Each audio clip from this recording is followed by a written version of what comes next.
Sa pagpanaw ni Barbie Sue, madami ang mga artista na nakiramay, kabilang na si Christine Reyes. Ngunit ang pagbati ni Christine ay naging viral sa hindi magandang dahilan. The Philippine Showbiz List presents detalye sa post ni Christine Reyes tungkol sa pagkamatay ni Barbie Sue at birthday niya. Maraming tao ang nagluluksa sa pagpanaw ni Barbie Sue sa edad na 48. Si Christine Reyes ay isa sa mga naapektuhan ng pagpanaw ni Barbie.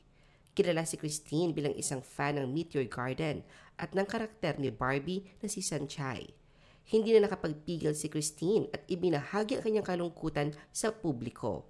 Sa kanyang post sa social media, nag-share siya ng throwback picture nila ni Barbie na kuha noong 2003 nang dumating si Barbie sa Pilipinas para sa promo ng Meteor Garden.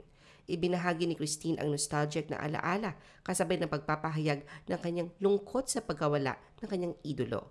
Gayunpaman, ang post na ito ay naging viral at nagdulot ng mga hindi inaasahang reaksyon mula sa mga netizens. Hindi lamang ang pagiging emosyonal ni Christine ang nakapukaw ng pansin, kundi pati na rin ang kanyang unusual na caption na nagsasabing, "Rest in peace, our childhood favorite, white heart emoji. Also, happy 36th birthday sa akin ngayon, araw na to, 2/5/25. Praying emoji, cake emoji, sunflower emoji." May hashtags itong Meteor Garden, Childhood Memories, at Hong Kong. Ang pagsasama ng malungkot na balita ukol sa pagkamatay ni Barbie at ang personal na pagdiriwang ni Christine ng kanyang birthday ay nagdulot ng pagkalito at mga kritisismo mula sa mga netizens. Ang caption na nagbigay ng impresyon na parang hindi tamang maghalo ng kalungkutan at kasiyahan sa isang post. Tila ba ang mensahe ng post ay nagiging magaan at hindi sensitibo sa isang malungkot na okasyon. Agad na naging viral ang post ni Christine at marami ang nagkomento at nag-react dito. May mga netizens na hindi nakasunod sa ibig iparating ni Christine. Ang iba ay nagtangkang makiramay kay Christine at magbigay ng birthday greetings sa kanya. Habang ang iba naman ay nagtanong kung dapat ba ay magbigay ng pagbati sa kaarawan ni Christine sa kabila ng kalungkutan sa pagkawala ni Barbie Sue. Marami rin ang nakakapansin na tila hindi maayos ang timing ng kanyang mga mensahe, kaya't naging usap-usapan ito sa social media. Agad na naging trending topic sa X si Christine at mga netizens ay nag-share ng screenshots ng kanyang post. May mga nagbiro na si Christine at tila naging patron saint of deepest sympathy and birthday greetings dahil sa kakaibang kombinasyon ng kalungkutan at kasiyahan sa kanyang caption.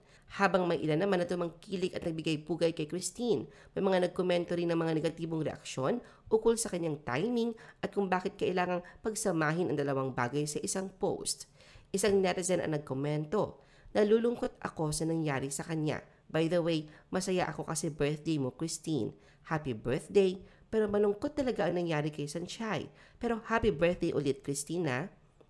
Ayon sa isa pa, "May you rest in peace po, my teenage idol Sanchay, Barbie Sue, sad emoji. And happy birthday and more birthdays to come, idol Miss Christine Reyes." Ganun po, dalawa ang bati para fair. May mga netizens na hindi maintindihan kung paano ipagdiwang ang kaarawan ni Christine habang nakikiramay sa pagkamatay ng isang idolo. Habang ang ilan ay inisip na ang post ay may halong pagkakaswal, may mga nagbigay ng suporta kay Christine sa kanyang paraan ng pagpapahayag ng emosyon. Sa kabila ng mga kontrobersya, patuloy pa rin naging mainit na paksa ang post ni Christine sa social media. Hindi nagtagal, nag-react din ng iba pang kilalang personalidad na nagkomento sa post ni Christine. Isa na rito si Senyora, isang kilalang social media personality na nag-share ng screenshot ng post ni Christine at nagbigay ng kanyang sariling reaksyon.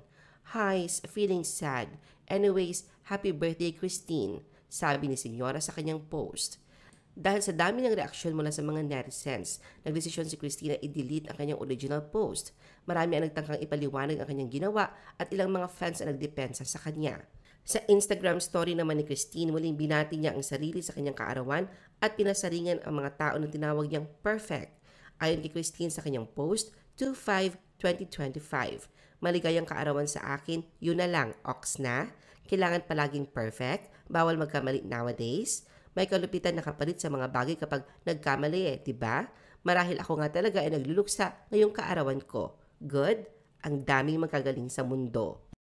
Ang post na ito ni Christine ay nagdulot ng mas maraming reaksyon mula sa mga netizens, habang ang iba ay naawa kay Christine at ipinagtanggol ang kanyang karapatan na ipahayag ang kanyang nararamdaman. Mayroon namang iba na patuloy na binatiko siya dahil sa kawalan ng sensitivity sa sitwasyon. Marami ang nagsabi na hindi tama ang pagsasama ng pagdiriwang ng kaarawan at ang malungkot na balita ng pagkamatay ni Barbie Sue. Ang mga screenshot ng kanyang post ay kumalat na sa buong social media kaya't hindi na maitatago. Ang mga netizen ay patuloy na nagbigay ng opinyon tungkol sa kung paano dapat magpahayag ng respeto sa mga namatay, pati na rin kung paano ipagdiriwang ang sariling kaarawan sa gitna ng kalungkutan.